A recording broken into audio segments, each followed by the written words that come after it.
Welcome to What Are You Sporting About podcast, a podcast about business, employment, sports, and entertainment to help educate, support, and guide you to your next level.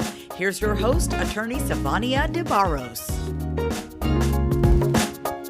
Hi, everybody. This is Savania DeBarros, protector of athletes, back again with another episode of What Are You Sporting About? I am also the founder and principal attorney at the S.L. DeBarros Law Firm, where we represent 6- and 7-figure business owners and athletes in business. Today, I have an amazing guest, Tadeo Arnold, who I have been after for quite a while, and he's finally made it to the floor. So that is something to be thankful about. So really quick about Tadeo, he is tri-Lingual, also an ex-professional Brazilian soccer player, ranked top number 3 in workout programs for, I think it's Cuerpaso, but you can talk to us more about that. Mm-hmm. He's also been on so many different talk shows, but he's been featured in US Today, the Today Show with Jillian Michaels, he's a number 6 coach, right? For a high school boys basketball team. Mm-hmm. Yeah. So tell us a little bit more about your background and all the things that you are doing and what you're currently working on. Well, thanks for that intro, and very excited to be here. It's been a crazy year because as the coach, I took a team from 12,974. There was Latinos, Europeans, guys from Inglewood. They were 12,974. I've never shot a layup. I don't know basketball. But the CEO of a big entertainment company heard about me from TV shows, and they said, maybe this dude's philosophy could work with b-ball. So I took them from 12,974 to number 6 in the country, which means there's way less than 1% odds, right? So I beat, I should have played the lotto, right? I don't gamble. But that being said, it took up so much time, right? I played against almost every single NBA player's kids in the nation. The only person who beat me, and I'm still a little grumpy, is LeBron. But that's, they got billions. So anyways, so that's why I'm sorry. So when the shutdown happened, I had to pivot. So I created an online program called D1 Pro Training, because the goal, if you're a high school athlete, is to play collegiately Division I and then go on to go pro. The things that I've done. So I said, let's get an online platform to share with the world for those who can't pay $150 to $500 an hour, right? Which is most people. That being said, that's why I was so busy and I was missing you, is because I had to secretly rent studio space. I had to get an editor who, not everybody's comfortably being one-on-one nowadays. So, all of that chaos in a good way. And now I'm here with you. I have my D1 Pro Training, my online platform. So now I'm a techie. Like I'm going to be in TechCrunch, just like I'm number 6 in the USA for sports. I want to be in TechCrunch as like a top minority entrepreneur, showing that we can do technology too. And I absolutely love that, because that was one of the initial reasons why we even connected, was based around student athletes and helping them to thrive, not just in one aspect, but everything. And one thing I love about you though, Tadeo, because I had the fortune to join you with your workout team, during the whole pandemic. It was so cool. And you became like this freaking preacher. I was like, Tadeo is always preaching on these calls, but it's so amazing. So I just want to even just thank you for that and being a part of that process, because it was super inspiring. So tell us how these athletes can sign up for this D1 Pro Training on the app. Yes. So what we did is we made it a web-based situation. So all them or their mother or father have to do is go to the URL on their cell phone. It works just as well as optimized as on the computer, and go d1protraining.com. When they go there, for only $50 a month, that's way less than a pair of LeBrons, right? And shoes are $200. They're going to unlock access to our program, which includes the workouts, the nutrition, as well as the mental component, because it's a trifecta, right? You need the right attitude, you need the right nutrition, and you need the right workouts. So we give them the inclusive package. And so every day they're with us virtually, and also by being a member of the team, as you were, and we spent many days working out, in your garage and in LA and our patio. So they're going to have access to the top training, because what collegiate athletes and pro athletes do best is they're in great form. So high school athletes, a lot of times they show up and they're not good enough physically. So they have the skills, but that doesn't matter at a college, collegiate, or pro level. They're just going to push you over.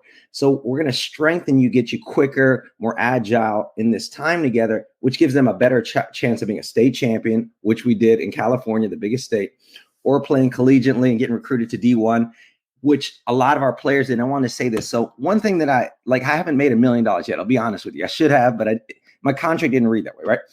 But what I did, and I'll challenge any human on this, is I've gotten $5 million worth of scholarships from athletes. It's 100% proof. And it's literally go on Instagram, go on Google. I got kids because a college scholarship now is worth about $300,000. Isn't that crazy? That's the president only makes $500,000. So I'm getting them all these scholarships. So it's working. I figured out the formula, right? I haven't figured out the formula to marriage yet and parenthood. And I got to figure that all out, right? But when it comes to sports, that's where I've got it, And that's what I love, because you've literally cornered your market so strongly, where you can help these individuals. And what I love about what you said was, first off, I'm definitely trying to help you get into school, right? Mm-hmm. So, but it starts with something different. It starts with having the right attitude. And then if you want to be a successful athlete, it also is depending on how you nourish your body. Yes.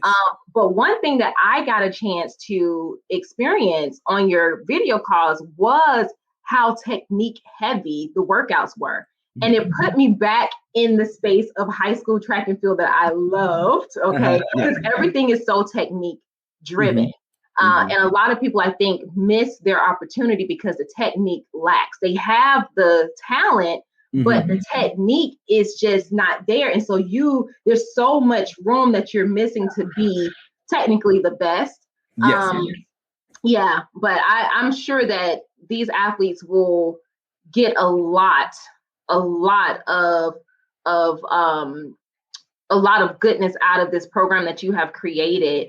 And the fact that you've already have gotten $5 million for student athletes for scholarships. Exactly. And that's what it's about. What I realized, right? And I don't know if you know this. So I'm going to start, I talk to my high school athletes. I'm going to start a little YouTube thing where one day I'm going to rant for a minute on 50 topics, right? You hear the drug cartels, right? You hear of nauticals and all that. And I live that and I know all that. But one thing that's so corrupt is high school, collegiate, and pro sports. But nobody knows that it starts at the high school level. I'll give you a story and I won't say names. I know an athlete, right? Afro-Latino, came to the USA. We played against the number 2 NBA draft, okay? Who's going to the NBA next year.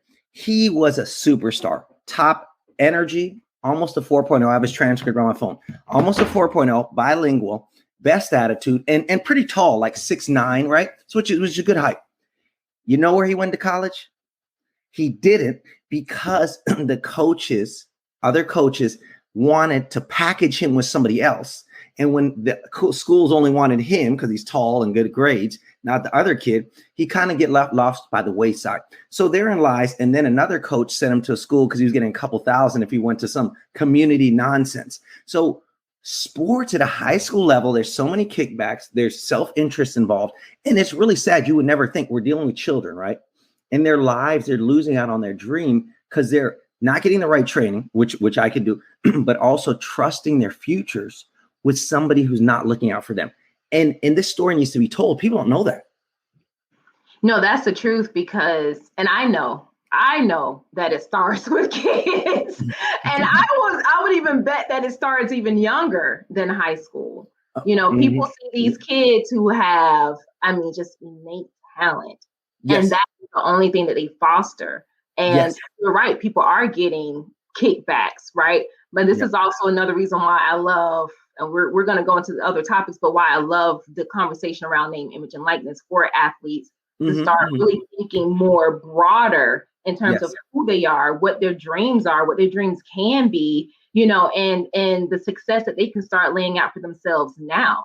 So having somebody like you who can work with them and help to not just develop that athletic perspective or side of the person, you're also bringing in all these other things that are just super imperative to their overall success. Like you need a good attitude. You need to have a great mindset to, just even approach to things that just may feel so adversarial that it scares the heck out of you to do it.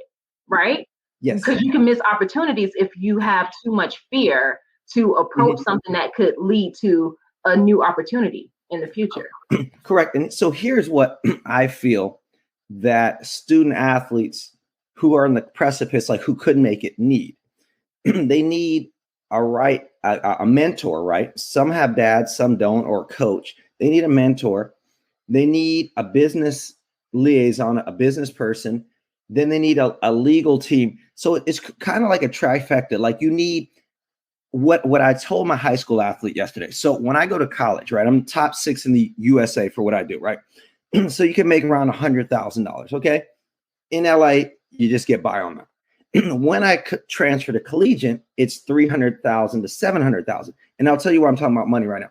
Is in college, you have a nutritionist, one person, a trainer, another person, a masseuse, another person, a head coach, another person, the play person, another person, the feedback, another person that analyze videos. So you have an individualized. So what high school students need is yourself. They need a legal team, somebody who could say, don't sign this deal, don't take this kickback, develop this strategy so that you can be likable and sell jerseys, and don't go to the G League to make $200,000, go to college, get them $2 million worth of media and sell $10 million worth of jerseys at 22. Right. Mm-hmm. So like, you need to have a team. Then you need somebody like myself, also who's an ex-athlete, and somebody who likes to date like myself. Right. I'm single now, and a parent, but single, who can explain to the athletes, don't get caught up. Right. Like if you knew the things I've seen athletes do, I'm like, don't do that. Like, so you need a whole thing. Like I've been there. Right. You can't go in that room. Right. So we need these athletes to have a team. So literally, and I would hope that like one day we could work together on this, but like you're the legal front, you do the legal business. I'm doing the mentoring for being a man, as well as getting them physically and mentally in shape. So that it's a team effort to ensure their success. And that's the only way it's going to work, because me alone, I could do that, right? I don't know the legalities of things. They sign the wrong contract, they lose it all, right? You could teach them, get them the good contract, then they accidentally bump into the wrong woman, right? Or they don't train off season and get cut. Then the team sues them for the money they paid up front. So we need these young athletes, if we really care about them, which we do, right, to have access to us. It has to be a team effort. And I think the problem comes is that people are going just for name brands. So like, you're not at CA, and neither am I, okay? But they would be better with us because we care about them. We are them, right? We're just a little older. Then going with CAA, the guy, oh my God, the woman, oh, they're at this big building on Wilshire. So what? So that's what it's going to take. And when you and I have all the elite athletes, it'll be better socioeconomically. I'll tell you why. Because a lot of these athletes misspend their money and don't do good with their money, which brings down our communities. Like we as people of color are 85% of pro sports, right? So I don't want to hear the man nonsense. So we have more money collectively. The owner is a billionaire. So what? There's 10 owners in the world. We have all this money. We have all this influence, right? My athletes have 65 million followers, okay? We have all this money, more than 99% of white people to ever live. We have more influence on social media. And we never use the platform to uplift. And it makes me sad. Like I have players who are verified on Instagram. I'm like, dude, you never played pro, you never played in college, and you've never been on the TV network, and you're verified already. So you have all these people, oh, he's so cool. Not one time do they say anything productive, and they just say the man is bad. I'm like, what man? I don't see the man. The coaches are our color. The players are our color. The refs are half our color. Like, where's this man at? And I know that exists racism and problems, but why don't we work on solving it? And that's where I'm like, we need to raise these athletes mentally, financially, physically. And let me speak to a point. And I know we're kind of like veering a little bit, but I gotta speak to that. right? Because we can say, okay, the man. And like you were saying, we have all of these resources, all of these platforms, things that we can do ourselves. However, if we're just being honest, when most of us get money, where do we run to? The man. Yeah. Because we don't even trust ourselves enough to say, you know what? Homegirl or homeboy next door is going to look out for me because they understand me. They understand what I need. You know, no, you go and run to the man and then you complain about the man. Does that even make sense? You went so deep.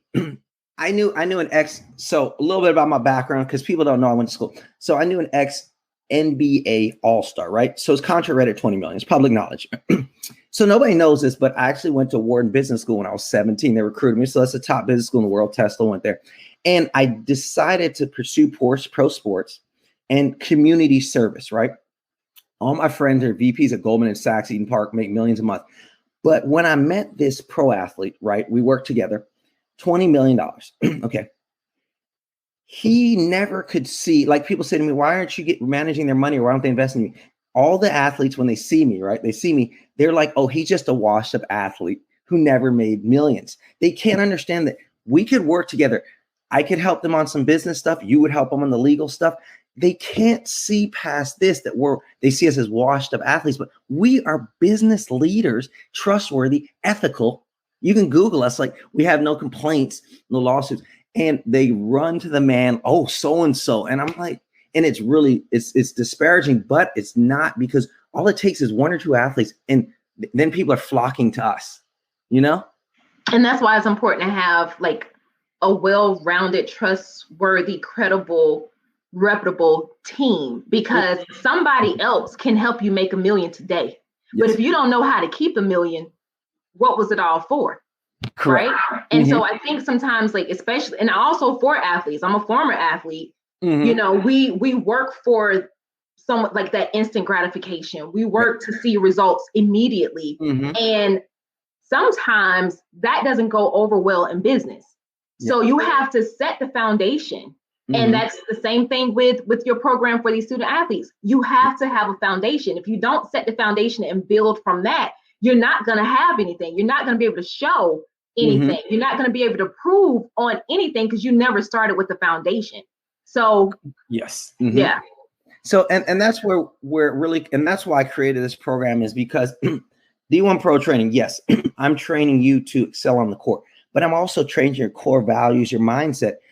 So you approach things differently. You're open to learning, to growing, and also, like you said, capitalizing on every opportunity and realizing that even if you make $1 million, it may be your only $1 million. So what are you going to do with it? And then in that case like that, I would pass them off to you to, you know, legally manage it, and the JD help them understand what they're signing. And I would give them some marketing tips, but we have to have a communal full 360 service, or it's a disservice, you know? I agree about that. But I think part of it also is going to depend on the education of the parent of the child and that village around the child. Because think about it, like, there are probably some things that you took into your adulthood that you only took them because you were taught in your environment that this is what it is. This is how we do things, until you're living out as an individual, experiencing new things and the way things are done, or making mistakes in business and realizing, oh, I don't need to do that no more. Right. And then you start making changes to benefit you, to benefit the lifestyle that you want. And you realize that wasn't really all that true, or that doesn't really help, although I was taught that this is the way things are.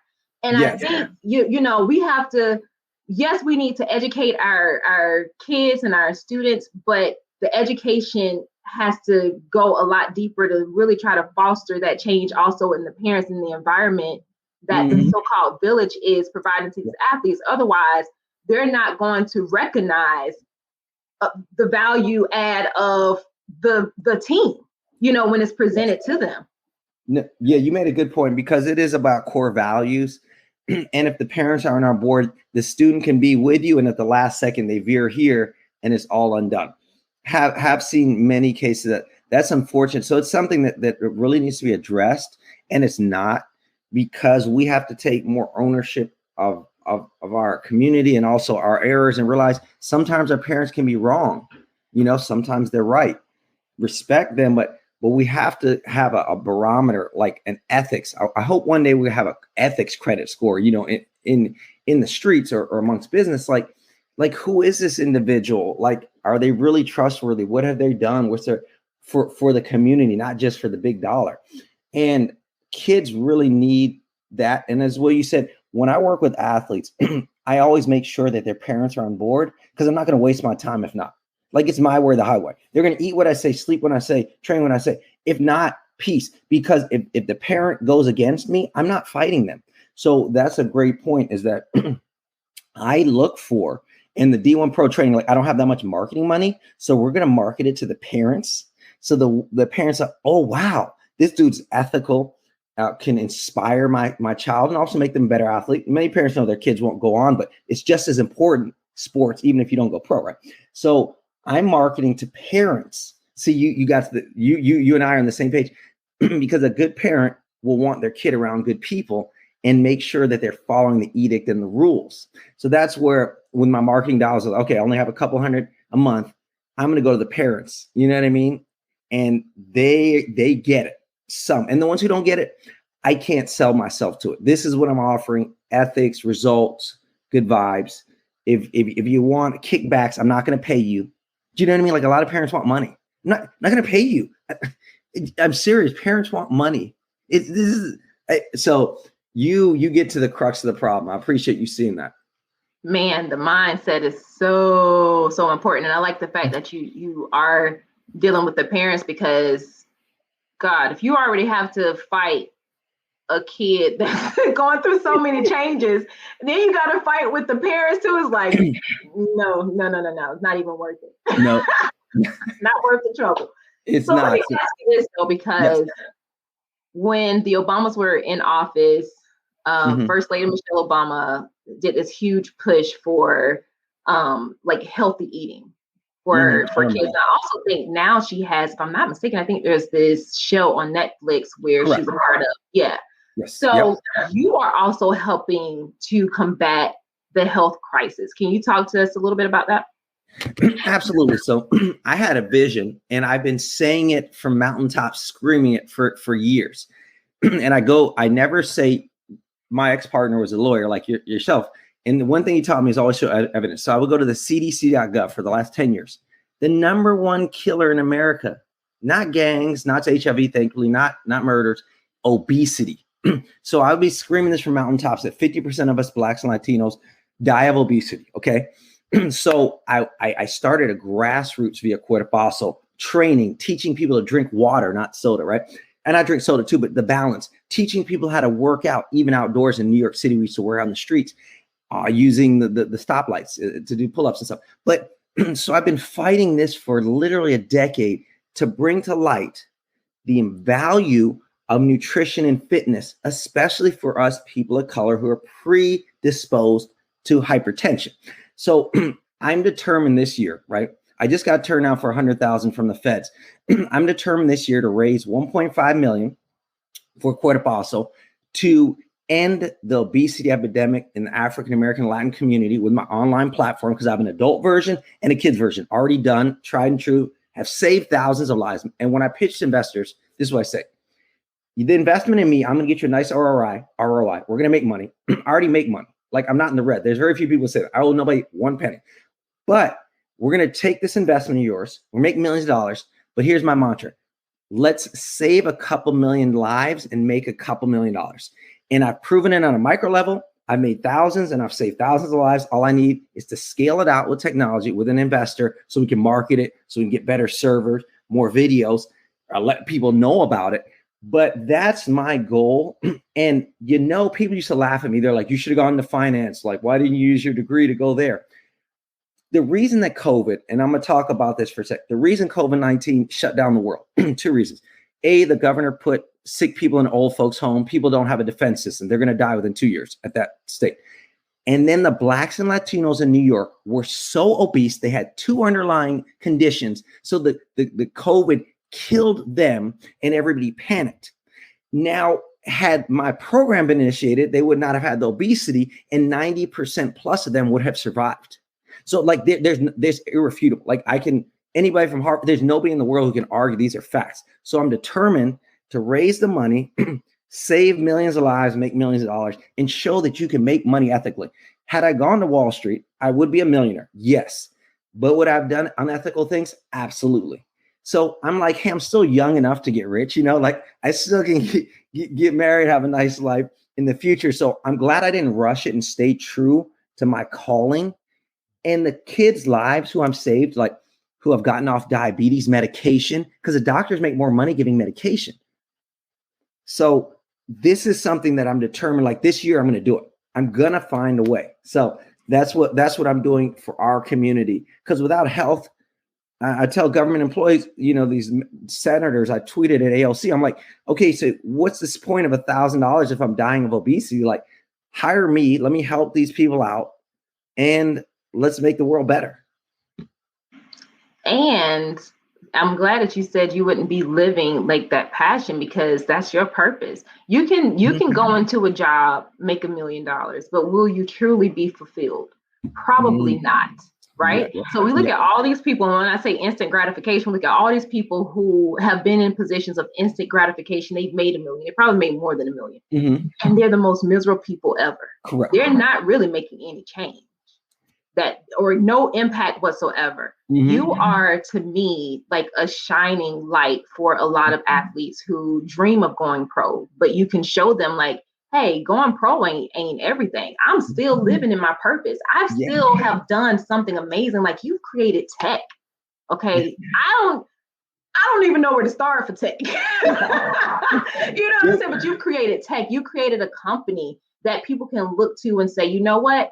I trust this brand. I trust that when I sign up for this, if I do the work, I'm going to get the results, and that is also another layer that kids and young college athletes need to be able to see, is that there's more to you than just this box that says athlete. There's way more.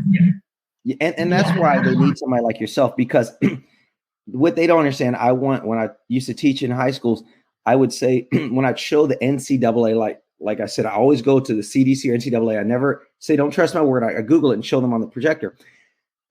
If you're a phenomenal 1% of 1% of people, right, get to play pro sports, and the goal is if you can play 2 or 3 years. So that's it. You work your whole life till you're 23. You get to play. If you're a miracle, would be you play 2 to 3 years, and that's it. And then game over. So they're like, what? I'm like, you are so successful. If you play even 1 year, you lived 99% of people's dream.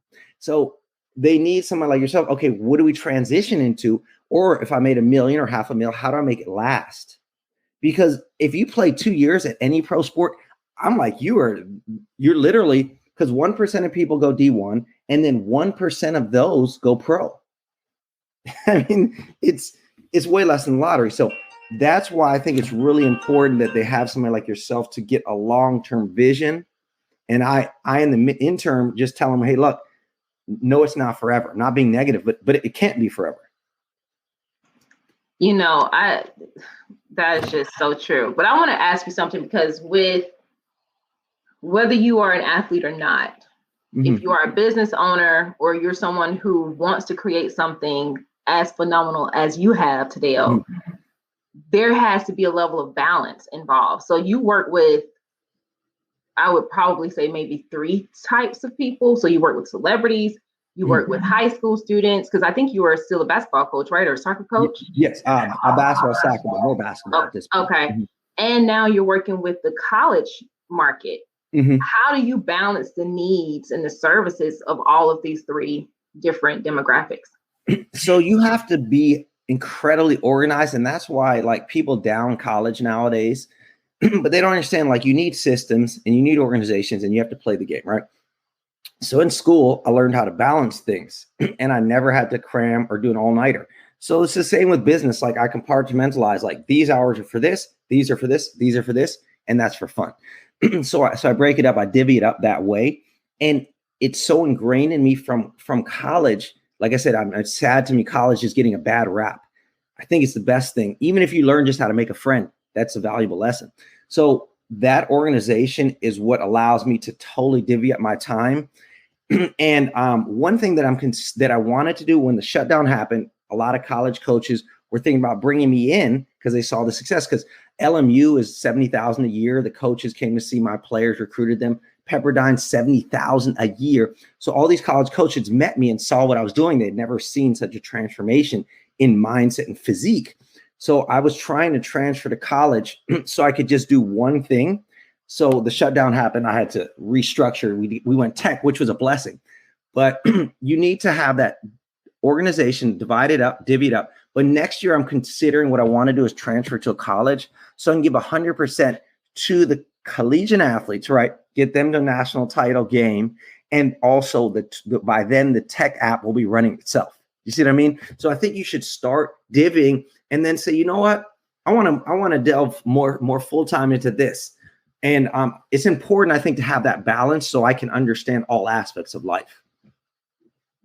No, that's real. And I like the fact that you did say college taught you a lot of things because it's true. You know, which is one reason why I can't understand why people don't understand the aspect of team in the context of business, because as an athlete, you play on most athletes play on teams unless you're like a tennis player, but you still kind of have a team, right? Yeah. But there's so many different soft skills that you learn just by being a member of a larger team that you don't realize until later. You're like, oh wow, I did X, Y, and Z on a team. I can also implement that same strategy into my life or into my business, which could technically become a system, you know? Yeah. And that's what a lot of people miss out on is that everything that succeeds is a team. Romans were a team, right?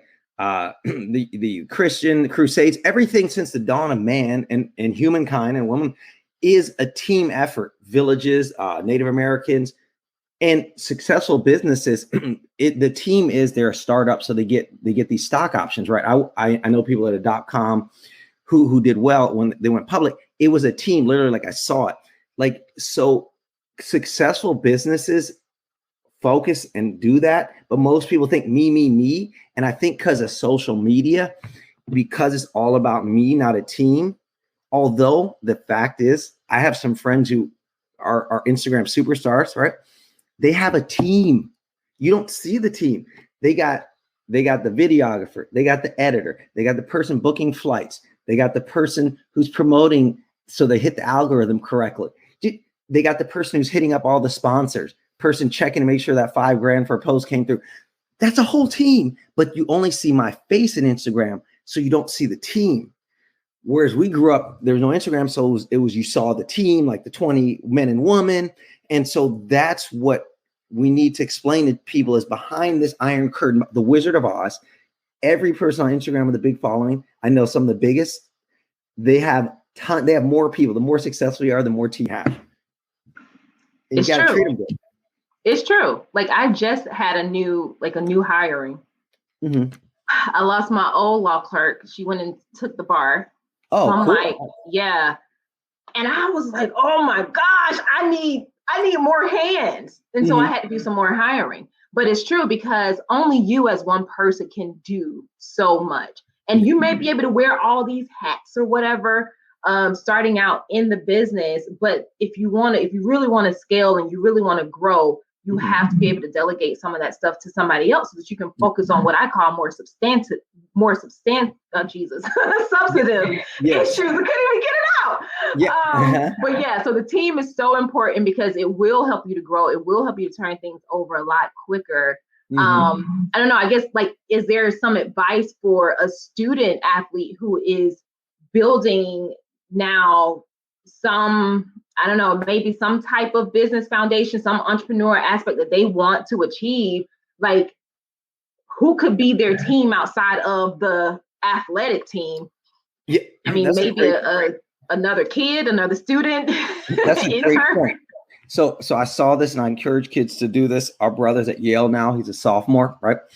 So what I encourage kids to do is find a partner or a teammate who's totally different. For instance, I'm going to give a specific example. So it involves color. So like most athletes, these are numbered 85% Black or Latino. So the best videographers I know, I traveled for 2 years in top teams, right? Recently, a lot of the Asians are into the videographer. So partner with a videographer who can document what you're doing so that people can see you're building your brand equity. He's doing great. So maybe I had an athlete, an Asian guy who interned for me, went on to then tape University of Connecticut, a D1 soccer program. Now he's filming D1 college women's basketball. Do you see what I'm saying? Next thing you know, he shot an NBA superstar, all starting with me, with Cuerpaso. So if you're in high school or college, find, and it could be Hispanic, Black, white, find somebody who can capture what you're trying to sell, or whether it's your image or whatever it may be. So you can capture it, market it, and then it's a team vibe. They're winning because they can go in a job interview. Hey, look at this. Ooh, imagine if you had a budget. And then me as the athlete who's starting a business, I don't know, talking about whatever, I can show people, hey, look, if you give me a chance at ESPN, I could talk about this. A win-win. What I'm all about is create a win-win, equitable, ethical situation. And I've seen it work. You know, like I said, with Eric, the videographer who interned for me, he was literally with an NBA superstar. And I was like, what? You know what I mean? It all started with me in my sister's studio, you know? So always somebody's looking for an opportunity, make it equitable, make it equal. They live their dream. You live your dream. Everybody's happy. And let's be real, we all looking for opportunities. Yeah. So stop trying to look for the best of the best of the best to do something, right? When you got, especially if you're in high school, there you have so many peers who are interested in other things that you can start creating a lot of those long-term lasting relationships now and see each other grow, support each other in their growth. And just make sure you don't get stuck there too. Because sometimes, you know, depending on the mindset of the individual, and you probably can talk about like some of your past experiences or things that you've seen as a child. For me, coming up in high school, I knew who was at a growth level, like mentally at a growth level, always was trying to do something. And I always knew those who I said, okay, this person probably is gonna stay right here in this little town. And you go back home, you graduate, go to college, you go back home to visit, and some of these same people still sitting right there doing the same thing, going to the same club. And it's like, so you have to definitely make sure you connect yourself with someone with a growth mindset, someone who definitely wants to, you know, be on that grind and the up and up with you. Yeah, and sadly, I see what people do in friends choices and dating choices. I taught my cousin this. I raised my cousin. His mother died of diabetes and smoking young, right? And his father was deported, right? My uncle. So I raised him like my son. And I said, I was a kid, he was a kid, but I just was a legal kid, right? So I said, when you're studying life, a lot of people will choose things to destroy their mental, physical, and spiritual well-being. And it's the norm. It's easy. And he started seeing it, and the masses will do that. So what I tell kids is like, find inspirational people who are great at one thing. Like I remember I met somebody as a kid, she was going to Princeton, going to be a lawyer. She actually is a lawyer. And I was like, oh my, what? Like I never heard dreams that big. Find people like that. And then offered, well, I'm going to be a pro athlete. I'm going to play at the biggest stadium. I'm going to go on TV. And she was like, what? So you have to seek out people who have gargantuan dreams. And it doesn't matter if you don't make it, you'll still push so much further ahead than most people. So we can't go down. And I see a lot of people dating down, friends down. And I hear this negative talk like, oh, I'll probably end up in debt or in jail. Well, you will if you say that. And so we just have to stop with the fear of success. Like if you fail a million times, you could still make it. Nobody's going to ask you when you're in your house if you're 20, 30, 40, or 50. They're like, oh, nice house, nice car, nice kids. Nobody's going to ask you your age. So that's what we have to do, is not be fair. Like, find people who are rising and have these wild, gargantuan dreams, because they could make it, and choose to hang out with them, not somebody just like smoking all day, like really. So, and you in Cali, so yeah, I know they're lighting up over there. Oh, all day. But man, Tadeo, you said fear of success. Yes. And you know what it brought me to, right? I've said this before about people, like, protecting your dreams by making sure that you're not sharing your dreams with the wrong person. Because so our dreams may scare us, but it doesn't mean that we can't accomplish them, because they were given directly to us. You know, so you can definitely accomplish it, but you're going to have to put the work for it to do it. But if you go to someone with a limited mindset, or someone who can't fathom that dream because the dream wasn't entrusted to them in the first place, they can get in your head and make you afraid of the success that will come with that dream. Correct. There's many dream destroyers out there. Like, when I took on the gig, there was one or two people, like, because I was like, I'm gonna get us to top 10 in the country, and then I'm going to the collegiate level or going straight to the NBA. And people are laughing, like, what are you talking about? They're like, you can't not dream big enough, right? And like, one or two people were like, is it even possible? Like, so-and-so's 6'11", right? As soon as somebody says one negative thing, poop, out, delete, blocked. You have to immediately walk away. I never responded to people who said it. I didn't rub it in their face when I made it, but it have to be sacred. Every conversation, because we don't know. But the minute I hear somebody turn negative on me, I'm deleting them. I'm blocking them. I'm never going to argue. I'm never going to throw it in their face when I make it. But you can't spend any time with somebody. And then some people are like, oh man, that's awesome. Yeah, maybe you could succeed. You know, like, some people are like, and they're not in the negative, like, oh, maybe. And I'm like, that's all I'm asking for. Don't bring the negativity.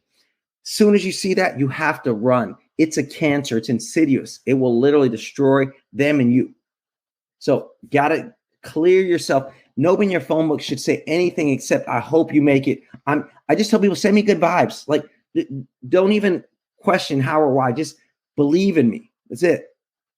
I love the fact that you know what it takes to protect your mental fortitude, your spiritual, you know, and your emotional well-being around that, because it's so important. A lot of people will hear these things and those would be the one words that be the key to unlock all of the self-doubt. You know, when you went into this thing feeling so confident and capable of achieving it, and knowing that it's going to take a long road to get there anyway, but the fact that you were confident enough in the work that it took, and then someone just says something negative, and you're allowing that to completely impact everything, you know, all of the confidence. So you made a great point. Great point. And I don't want to be disrespectful of your time, but before we go, I do want to know if there is any advice that you would like to give to high school students or currently college athletes who if there's any advice you have. I definitely like to say the way to stand out on a high school level is have integrity, listen to your coaches, be respectful, get great grades because it matters and it makes it easier to get recruited because the superstar may not. And then also really dedicate yourself to your craft. You can't be a basketball player and an Instagram star. You need to choose a lane, right? And follow that lane. If you want to be an Instagram star, just do that. But be more focused. Now, for collegiate athletes, what I will say is, like, examine the odds. Like, it's 1% of us will go pro, right? And take advantage of the time to network with your peers, because you could make more money than a pro athlete doing what you love in another way just by the friendships that you made. So don't look at like white, black, Asian, Hispanic. Look at like good people. Think out of the box. Go treat somebody nicely who's not a superstar and as cool as you. So build relationships across the board, because whether you go pro or not, these are people who could work with you for the rest of your life. So be more open-minded and embracing of other cultures, not just the athletic, go. I love that. You know, and I have to say this before we go, because it reminded me of my book, What Are You Sporting About?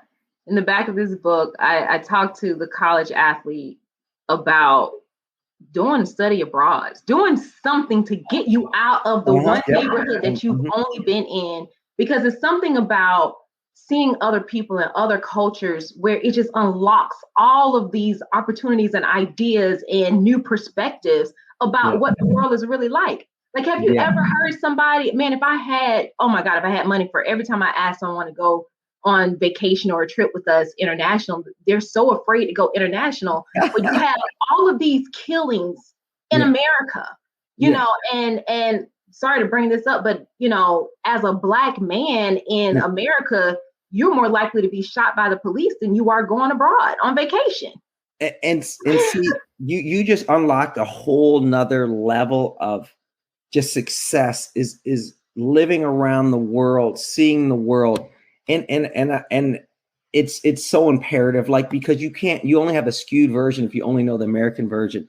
You need to know there's good and bad everywhere, but you have to experience it for yourself. So that's the best advice, honestly. I was fortunate enough to live in Europe, Asia, Latin America, USA. So I saw it all, and I see things so differently as a result. So yeah, keep encouraging kids. That's a really important. I had forgotten about that because it's just so normal, because I lived most of my life overseas. So that is just incredible advice you just shared. Awesome. So look, Tadeo, where can people find you and follow you? Great. So you can follow me at Cuerpaso. That means amazing body in Spanish. So it's Cuerpaso. It's in my bio right there where my name is at. So at Cuerpaso, and the program is D1ProTraining.com. So that's just on any website or cell phone, D1ProTraining.com. And always here for advice, for help, for mentors. You know, mentorship goes both ways. So I'm always reachable. And for your training company, Cuerpaso, is Cuerpaso.com, right? Yes, correct. Cuerpaso.com. Okay. Thank you. Mm-hmm. All right, guys. So this has been an amazing interview. I'm so excited. I finally got Tadeo, the infamous Tadeo, in the seat. Okay. So I appreciate this. Oh, you are definitely welcome. It's been my pleasure. Look, guys, so we've talked about a lot of things. Make sure you go and follow Tadeo on Instagram, Facebook, I think LinkedIn. Yes, I'm there too. Visit his website. Check that out.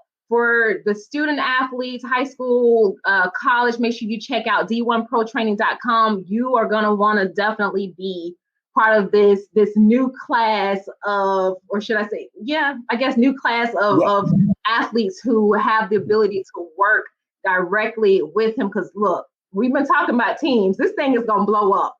So you may have to, hire other coaches. You may not get Tadeo in the future. So if you want to work with him now, sign up now. And guys, go and get my book, What Are You Sporting About? So that you can be educated and motivated to your very next level. Again, my name is DeBarros, protector of athletes. Until next time, we'll talk to you later. Ciao. Thanks so much. Appreciate it. Thanks for joining us this week on What Are You Sporting About podcast. Make sure to visit our website, prosportlawyer.com, where you can subscribe to the show in iTunes, Stitcher, or whatever your favorite platform is, so you'll never miss a show. And while you're at it, if you found value in the show, we'd appreciate a rating on iTunes or iHeartRadio. Or if you'd simply tell a friend about the show, that would help us out too. If you like the show, you might want to check out our book, What Are You Sporting About? Attorney Savania DeBarros is available for private consulting at sldebarros.com. And remember, we're here to educate, support, and guide you in your journey to success, because we're all sporting about something.